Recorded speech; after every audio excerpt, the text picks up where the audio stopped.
Olá, pessoal! Tudo bem com vocês? Eu sou a professora Taera Santos de Ciências, sou uma mulher de pele clara, estou usando aqui um jaleco branco, por dentro tem uma blusa preta, meu cabelo é castanho escuro, um pouco abaixo do ombro. Aqui atrás de mim tem a logo da Prefeitura Municipal de Feira de Santana e da Secretaria Municipal de Educação. Vamos lá agora iniciar mais uma aula de ciências do 8º ano. Vamos lá! Antes de tudo, sejam todos vocês que estão aí do outro lado muito bem-vindos a essa nossa aula de hoje. Vocês sabem que para a gente é um prazer enorme ter todos vocês aqui, tudo está sendo preparado com muito carinho para vocês. Então, ter esse retorno, saber que vocês estão acompanhando as aulas, tanto pelo canal do YouTube quanto pela televisão, é muito gratificante para a gente. E na aula de hoje, nós vamos estudar sobre... Tenho certeza que muitos de vocês já sabem qual é o tema da nossa aula, porque viram lá na primeira página, que eu sempre coloco o tema da aula, e eu pressinto que a aula de hoje vai ser muito saborosa, viu? Vocês vão ficar aí do outro lado com água na boca. Por quê? Hoje a gente vai falar sobre as classes de nutrientes. Sei que tem gente que já sabe o que é isso, mas deve ter gente também que não sabe. Então, vocês sabem o que são esses nutrientes? E aí, quem é que sabe? Quem sabe pode me contar aqui no chat. Quero saber se vocês sabem o que são esses nutrientes, onde é que eles são encontrados, por que a gente precisa deles. Vamos lá, hoje a gente vai falar sobre tudo isso. Então, nutrientes, na verdade, são todas as substâncias que a gente encontra nos alimentos, e essas substâncias são essenciais para a manutenção do funcionamento do nosso organismo. Então, como eu falei para vocês, hoje a aula tem muita comida, tem muito nutriente aí, a gente vai ficar com água na boca. Então, todos esses nutrientes a gente obtém direto dos alimentos. E a gente come, né? A gente sente fome, é o nosso corpo avisando que está faltando nutriente e a gente precisa repor. Então, vamos lá. Esses nutrientes, eles estão divididos em duas categorias, os micronutrientes e os macronutrientes. Eles recebem esse nome porque alguns a gente precisa consumir em mais quantidade do que os outros. Então, os micronutrientes, a gente precisa consumir eles em uma menor quantidade. Já os macronutrientes, a gente precisa consumir eles numa maior quantidade. Então, os micronutrientes são vitaminas e sais minerais e os macronutrientes são os lipídios, os carboidratos e as proteínas. A gente vai começar essa aula falando sobre o primeiro macronutriente, que é o carboidrato. E eu já coloquei essa delícia aí para vocês, ó, chocolate, para já dar uma dica do que é esse carboidrato. Na verdade, os carboidratos são os açúcares.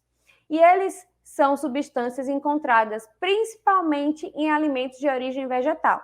A maioria dos carboidratos são de origem vegetal. Eu coloquei um exemplo aí desses, que é o mel, que não é de origem vegetal, ele é de origem animal, mas não é a maioria desse jeito. A maioria deles são de origem vegetal.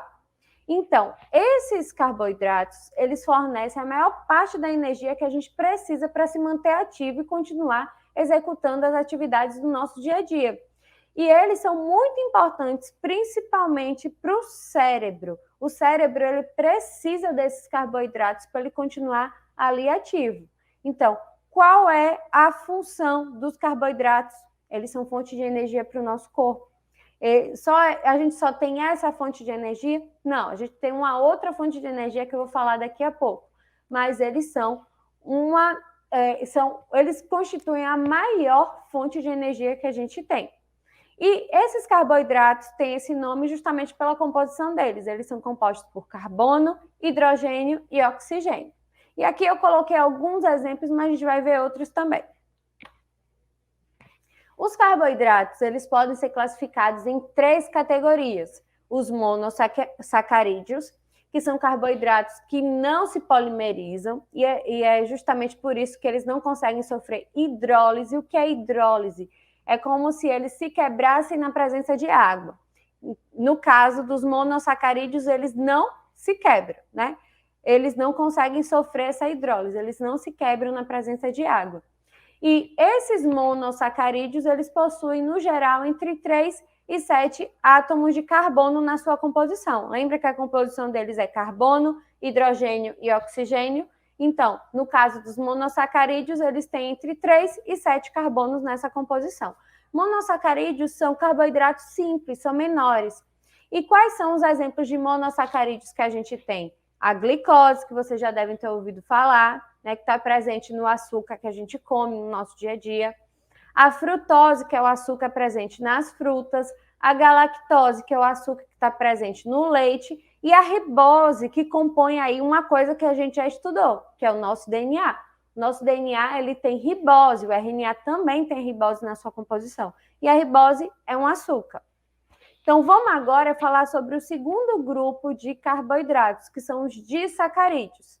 Os disacarídeos são formados por 2 monossacarídeos. Então, 2 monossacarídeos, que pode ser a glicose, a frutose, a galactose ou a ribose, se juntam e formam os disacarídeos.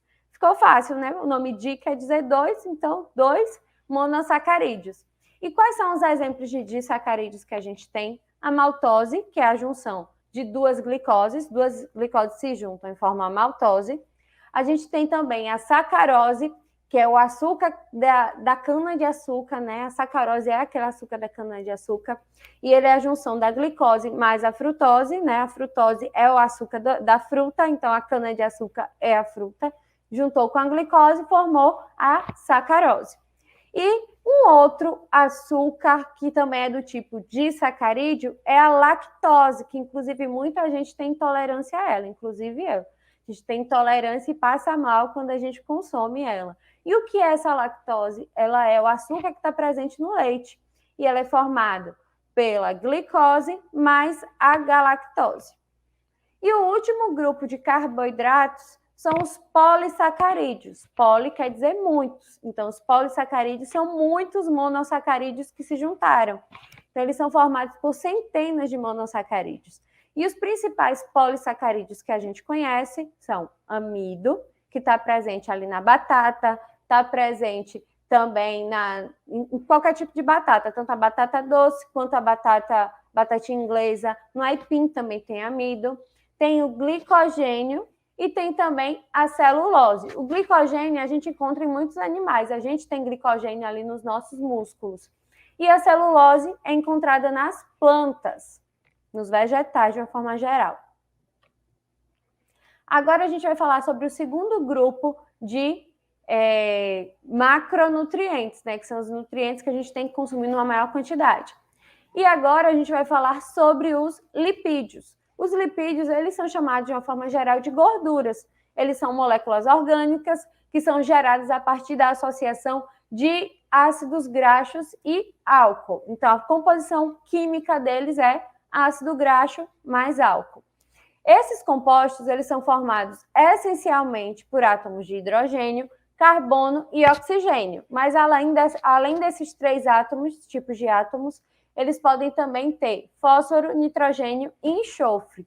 E de uma forma geral, no nosso dia a dia, o que é que a gente consome com lipídio? Muita coisa, vocês vão ver, mas aí eu botei 3 para vocês. Eu coloquei os azeites, né, os óleos. A gema do ovo tem muito lipídio. A manteiga também tem lipídio. E o bacon também tem lipídio, né? Tem gordura aí. E esses lipídios, eles podem ser classificados primeiro em 2 grupos, os óleos e as gorduras. Qual a diferença entre os dois? Os óleos são lipídios que a gente chama de substâncias insaturadas. Geralmente eles vão estar em forma líquida, eles sofreram essa insaturação, quer dizer que esquentou e quebrou ali algumas ligações que ele tinha, então ele ficou insaturado.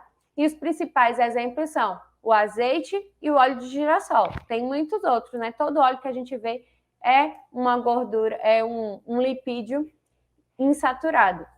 E as gorduras são saturadas, elas não sofreram essa quebra aí das ligações.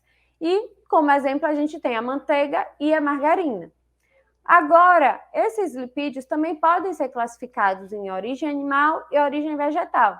Os lipídios de origem animal, a gente tem as sardinhas, elas são ricas em ômega 3, que é um lipídio.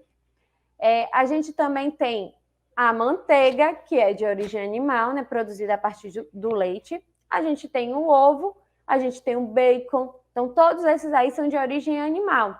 E os de origem vegetal? Também tem muitos. Tem o óleo de girassol, tem a margarina, o abacate é muito rico em lipídio. As castanhas são ricas em lipídio. O amendoim é rico em lipídio. Os azeites, azeite de oliva, azeite de dendê, todos esses são de origem vegetal. Agora a gente vai falar sobre o terceiro grupo de macronutrientes, que são as proteínas. As proteínas, elas são muito importantes no nosso corpo. Elas têm várias funções no nosso organismo. Elas são encontradas, elas participam, na verdade, no processo de formação das células, na formação dos hormônios, na produção de anticorpos. Então, só por aí a gente já tira a importância desse macronutriente no nosso corpo. Então, essas proteínas, elas são os compostos orgânicos muito abundantes e eles são constituídos por aminoácidos que vão formar cadeias entre si e essas cadeias vão ser conectadas ou intermediadas por ligações peptídicas, né? Tem esses nomes difíceis aí, mas quer dizer que essas substâncias químicas, né, esses componentes químicos que são os aminoácidos, eles vão se ligar entre si e essas ligações entre eles é o que a gente chama de ligações peptídicas. E onde é que a gente encontra a proteína? Nos derivados do leite, de uma forma geral. Nas carnes, isso inclui carne bovina, carne suína, carne de frango, né? O frango. A gente também tem nos feijões, na lentilha, o ovo também é fonte de proteína, principalmente a clara, né? A gema tem mais lipídio. E essas proteínas, elas podem ser classificadas em origem animal e origem vegetal. Como exemplo, aí eu trouxe para vocês os de origem animal, os laticínios, que são o iogurte, o queijo, são fontes de proteína. A gente tem também o ovo, principalmente a clara, como eu já falei, com a fonte de proteína, a carne bovina, o peixe, tudo isso são fontes de proteína animal. Mas a gente também tem as fontes de proteína vegetal, que é o caso do feijão, a lentilha, a ervilha, a vagem, todas essas são fontes de proteína vegetal. Então, aquela história, né, que a gente sempre vê. Quando tem uma pessoa que é vegetariana, o que é que as pessoas falam? Como é que você obtém a proteína então que você precisa? Então, quer dizer que você não come proteína? Come sim, a gente come as proteínas de origem vegetal. Né? A gente só não come quem é vegetariano não come as proteínas de origem animal, mas come as de origem vegetal, tá? Agora a gente vai falar de um micronutriente, que é a vitamina. As vitaminas, elas são substâncias orgânicas, isso quer dizer que elas são formadas por carbono, e elas são indispensáveis para a saúde do nosso corpo. Elas auxiliam o metabolismo das nossas células, elas favorecem as reações químicas e elas também podem permitir a absorção de outros nutrientes. Como vitamina, a gente tem as vitaminas A, as vitaminas do complexo B, as vitaminas C, as vitaminas D, E e vitamina K. E onde é que eu encontro essas vitaminas? Principalmente nas frutas e nas verduras. Frutas e verduras são as principais fontes de vitaminas que a gente tem. Essas vitaminas, elas podem ser classificadas em duas categorias. As vitaminas que a gente chama de lipossolúveis, isso quer dizer que elas são solúveis em lipídios, ou seja, elas se dissolvem em gordura. E quem é que está nesse grupo dessas vitaminas lipossolúveis? Esse é o caso da vitamina A, da vitamina D, da vitamina E e também da vitamina K. Já o outro grupo é o grupo das vitaminas hidrossolúveis. Hidro vem de água, solúvel vem de dissolver. Então, as vitaminas hidrossolúveis, elas são solúveis em água, ao invés de ser solúveis em gordura. E quem está nesse grupo de vitaminas hidrossolúveis? As vitaminas C e do complexo B. Isso aí explica muita coisa. Quando a gente faz um suco de laranja, por exemplo, fez lá o suco de laranja. Tem gente que coloca água. Vou pegar o suco de limão. Vamos lá. Suco de limão, ele é rico em vitamina C. Fui lá, bati o limão, bati água, gelo e tudo mais, coloquei ali. Se eu tomar na hora, provavelmente eu não vou sentir nenhum amargor. Mas se eu deixar na geladeira e for tomar à noite, eu não vou conseguir mais tomar. Ela vai estar amarga, esse suco vai estar amargo. E por que ele vai estar amargo? Porque a vitamina C que estava presente ali, ela oxidou ela entrou em contato com a água, já que ela é solúvel na água, e oxidou. Então, aquele amargor que a gente sente é isso. A vitamina C, ela evaporou, ela oxidou dali e ficou aquele amargor, tá? Agora, eu trouxe essa tabela para vocês verem onde que são encontradas essas vitaminas, né, em quais tipos de alimentos elas são encontradas, e também a função de cada uma delas no organismo. Quando eu falo para vocês de vitamina do complexo B, isso quer dizer que a vitamina não existe uma vitamina do complexo B. Complexo B porque tem vários tipos de vitamina B. Tem a B1, a B2, a B3, B5, B6, B8, B9 e até a B12. Então, vitamina B a gente tem várias, por isso que chama de vitaminas do complexo B. E vamos lá para a função de cada uma delas. Primeiro, a vitamina B1, ela atua no sistema nervoso, ajuda a gente a propagar o impulso nervoso. E ela é encontrada nas carnes de uma forma geral, carne bovina, suína, a carne de frango, nos peixes também. A vitamina B2, ela atua no processo de cicatrização e no crescimento. Ou seja, uma pessoa que está tendo dificuldade de cicatrizar feridas, não consegue coagular também o sangue, isso daí já é um alerta que talvez aquela pessoa esteja com falta de vitamina B2. E onde é que eu encontro essa vitamina B2? No leite, no queijo, nos laticínios de uma forma geral. As vitaminas do tipo B3, elas vão auxiliar no nosso metabolismo, no funcionamento do nosso corpo, assim como as vitaminas B5 e B6. As B3 a gente encontra nas carnes de uma forma geral e também no fígado. A B5 a gente encontra nos leites, né, nos derivados do leite de uma forma geral, nos ovos e também nas frutas. E a vitamina B6 a gente encontra nas carnes e na batata. A vitamina B8, ela atua no processo de renovação celular do organismo. As nossas células, elas não vivem para sempre. De tempos em tempos, algumas delas morrem e elas precisam ser repostas. E para elas serem repostas, a gente precisa ter vitamina B8 para fazer com que essas células que a gente já tem e que estão vivas se multipliquem para substituir aquelas que foram perdidas. E onde é que eu encontro essa vitamina B8? Eu encontro nas castanhas, nas nozes e também na soja. A vitamina do tipo B9, ela tem, a função dela é auxiliar alguns processos que acontecem lá no nosso DNA. E onde é que eu encontro essa vitamina? Nas carnes, de uma forma geral. A vitamina B12 também vai atuar no sistema nervoso, assim como a vitamina B1, e essa a gente encontra nos alimentos de origem animal, por isso que algumas pessoas que são vegetarianas, que são veganas, têm dificuldade, né? Tem dificuldade não, muitas vezes essas pessoas que são vegetarianas e veganas, por não consumirem essa proteína animal, os produtos de origem animal, de uma forma geral, acabam tendo deficiência dessa vitamina, aí tem que fazer uso do suplemento alimentar, né? Tomar de forma artificial essa vitamina. A vitamina A, ela ajuda na visão e ela pode ser encontrada nos vegetais que têm coloração amarela e laranja, ou seja, cenoura, muito rico. A laranja também é rica em vitamina do tipo A. A vitamina C, ela é antioxidante e ajuda na prevenção de doenças, porque ela vai atuar ali também com o sistema de defesa do nosso corpo. Então, por isso que muitas vezes a gente está resfriado e fala, toma vitamina C.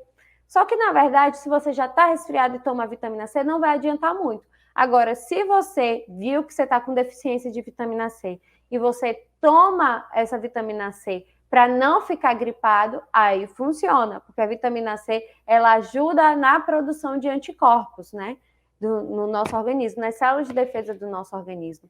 E onde é que eu encontro vitamina C? Nas frutas cítricas de uma forma geral. Então, laranja, acerola, caju, limão, todas essas têm vitamina C. A vitamina D, ela atua nos processos de formação do osso, então ela também ajuda a perder essa massa óssea, ajuda a evitar a perda dessa massa óssea. E essa aí é a única que a gente não consegue obter através da alimentação. A vitamina D, a gente precisa se expor ao sol para ter ela. Não quer dizer que eu vou ficar lá torrando no sol o dia todo para ter vitamina D? Não. É aqueles horários, né, que não tem tanta incidência dos raios ultravioleta. Então, tem que ser antes das 10, principalmente antes das 10. Então, a gente tem menos incidência dos raios ultravioleta e a gente vai estar aí ativando a vitamina D no nosso organismo. E tem também alguns suplementos alimentares que ajudam nesse processo de produção de vitamina D. Toma o suplemento, se expõe ao sol e acaba desenvolvendo essa vitamina dentro do organismo. A vitamina E, ela também é antioxidante e também atua na prevenção de doenças, assim como a vitamina C. E ela é encontrada nos óleos vegetais, principalmente azeite. Azeite é muito rico, azeite de oliva é muito rico em vitamina E e ela é muito importante para o nosso organismo. E a vitamina K, ela atua no processo de coagulação sanguínea, para não deixar com que a gente tenha as hemorragias. E onde é que eu encontro essa vitamina K? Nos vegetais escuros. E também nas oleaginosas, são as castanhas, o amendoim, então, alface, couve, a gente tem muita vitamina K nesses alimentos. Só que existem duas coisas aí, né? A gente pode ter falta de vitamina, mas a gente também pode ter excesso de vitamina no nosso corpo. Quando a gente não tem nenhuma vitamina de um determinado tipo, a gente fala que está com avitaminose. Quer dizer não. Então, não tem aquela vitamina de jeito nenhum. Mas a gente pode ter, só que numa quantidade baixa. A gente chama isso de hipovitaminose. E essa hipovitaminose pode causar algumas doenças. Por exemplo, a xeroftalmia é causada pela falta de vitamina A. E ela causa o que a gente chama de cegueira noturna. À noite a gente não consegue enxergar direito. O escorbuto é causado pela falta de vitamina C. O raquitismo, causado pela falta de vitamina D. A hemorragia, causada pela falta de vitamina K. E as anemias, né, de vários tipos, elas são causadas pela ausência ou pela baixa quantidade de vitaminas do complexo B. Só que também tem a hipervitaminose, é uma pessoa que está com excesso de vitamina. Isso tem sido cada vez mais comum, porque as pessoas, hoje em dia a gente vai na farmácia e eles já oferecem logo, leva uma vitamina, tudo leva uma vitamina para melhorar o funcionamento do organismo. Só que, muitas vezes, você não está precisando daquela vitamina, você já está com a quantidade ideal do seu corpo de vitamina. E se você ingere aquele suplemento que aumenta essa quantidade de vitaminas no seu organismo, você pode ter um quadro de hipervitaminose, pode causar vários prejuízos. Um deles é o que a gente chama de hipercarotemia, que é quando a pessoa está com excesso de vitamina A no corpo. Isso pode fazer com que tenha danos na visão, pode provocar a queda de cabelo, essa hipervitaminose. Então, tem várias coisas que podem acontecer. Então, o ideal é que a gente esteja ali com a quantidade equilibrada dessas vitaminas, nem com excesso, nem com falta. E sobre isso, a gente vai ver essa reportagem que passou em um programa de TV sobre a hipervitaminose. Então, presta atenção aí do outro lado. Agora, olha só, muita gente acredita que os suplementos vitamínicos ajudam a manter a saúde em dia e prevenir doenças. As vitaminas são sim importantes, mas na dose certa. Tomar compostos além do que o corpo precisa pode ser prejudicial. A repórter Viviane Barbosa mostra o que acontece quando exageramos nas vitaminas. Nosso corpo precisa delas. Mas se passarmos do limite, as vitaminas podem virar grandes vilãs. As vitaminas são importantes, mas não tem sentido as pessoas estarem tomando pílula achando que o fato de tomar uma pílula polivitamínica vai trazer mais saúde. Muitos famosos são adeptos das pílulas da beleza. A jornalista Glória Maria já chegou a tomar 90. É isso mesmo que você ouviu. 90 pílulas por dia para combater o envelhecimento, a flacidez e outros sinais que não são bem-vindos. Quem também toma várias pílulas é a ex-fazendeira e modelo Denise Rocha. São 26. Ela garante que tudo é com acompanhamento médico. A atriz Maria Fernanda Cândido também recorre às pílulas de proteínas e vitaminas. Aos 42 anos, esse é o segredo da estrela para manter a pele bonita. A nossa apresentadora Xuxa não abre mão da vitamina E e do beta-caroteno, que é a vitamina A. Ambos têm ação antioxidante e protegem as células. As vitaminas em frascos viraram moda. São os chamados suplementos vitamínicos. Essas substâncias não são produzidas pelo corpo, mas são necessárias para ter uma boa saúde. O ideal é fazer uma alimentação balanceada, porque esses nutrientes estão presentes na comida. A vitamina A, encontrada em alimentos como ovos, cenouras e alguns queijos, é muito importante para a saúde dos olhos. Mas lembra que precisa ser ingerida na dose certa? Se passarmos da quantidade exata de que o corpo precisa, podemos ter problema. Tem alguns relatos na literatura científica mostrando que pode aumentar o risco de fraturas ósseas com intoxicação por vitamina A.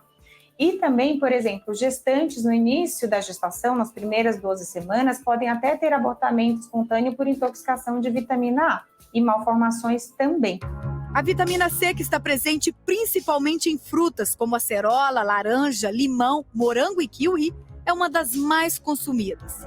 Se você ingere muita vitamina C, esse excesso vai ser eliminado na urina.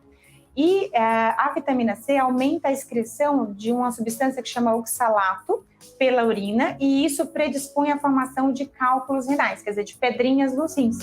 Já a vitamina D é a queridinha do momento. Ajuda na absorção do cálcio que ingerimos e é indicada também para a saúde dos ossos. Muitos arriscam dizer que pode acelerar o metabolismo, mas o excesso pode aumentar o cálcio no sangue e trazer doenças como a arritmia cardíaca, por exemplo. No caso dos vegetarianos, é preciso tomar B12, presente nas carnes.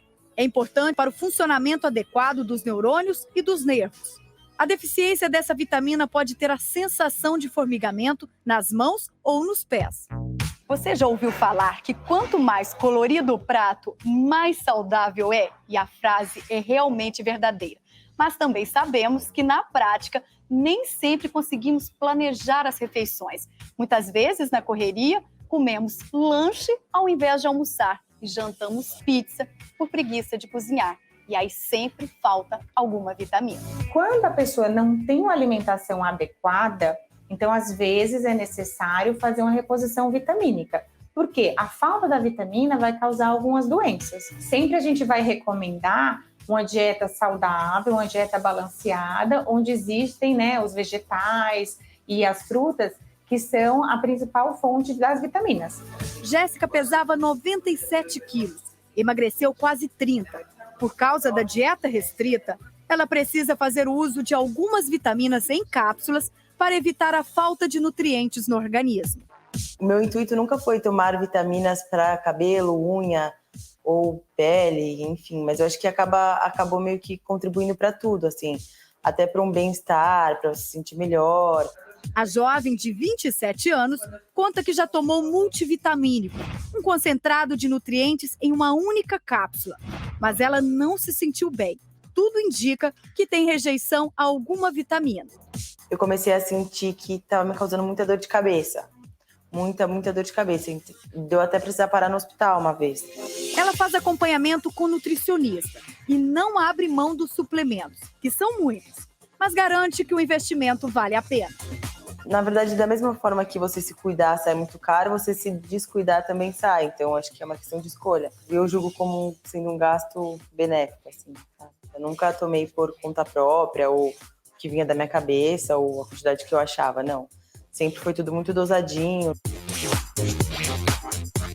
Então, gente, vocês viram aí que a gente tem que ter muito cuidado com essa história de ficar tomando as vitaminas que vendem lá na farmácia por conta própria. A gente só pode fazer isso com receita médica. Mas assim, gente, uma coisa que a gente tem que pensar também é o seguinte. Muitos desses medicamentos, se você tem falta deles, falta dessas vitaminas, e você vai precisar repor depois, esse tratamento ele pode ser caro. Então, a forma mais barata de não precisar fazer isso é consumindo os alimentos mesmo, tirando esses nutrientes da nossa alimentação. A gente sabe que ultimamente está tudo muito caro, Comer hoje em dia está muito caro. Então, o que é que a gente pode fazer? Reaproveitar melhor os alimentos, Não jogar a casca fora, a gente pode reutilizar em outras receitas, fazer outras coisas. A gente pode também substituir aquelas frutas por frutas que sejam da época, que talvez estejam um pouco mais baratas. E assim a gente vai adaptando a nossa alimentação. E agora a gente vai falar sobre os sais minerais. Os sais minerais também são micronutrientes, assim como as vitaminas, e eles também atuam no melhor funcionamento do nosso organismo. E eles atuam tanto na contração dos nossos músculos, na formação dos nossos ossos, na propagação do impulso nervoso. Então, eles são muito importantes também para o nosso organismo. E esses sais minerais são encontrados nas carnes, nos frutos do mar, no leite e seus derivados, nas castanhas, no amendoim, nas frutas e nas verduras. Então, eles estão presentes em vários desses alimentos. E aqui eu trouxe para vocês alguns exemplos de minerais, a função deles no organismo e a fonte de obtenção. Então, a gente tem o cálcio, a principal, a função dele no organismo é participar da formação e constituição do nosso tecido ósseo. A gente pode obter ele no leite, no brócolis e no espinafre. O fósforo participa do metabolismo das nossas células. A gente obtém ele nos ovos, no salmão. Magnésio auxilia no mecanismo de relaxamento muscular. Ele está presente nas aveias, nas amêndoas, no amendoim. Manganês participa do metabolismo e na transformação dos carboidratos. Está presente no abacaxi, na batata doce.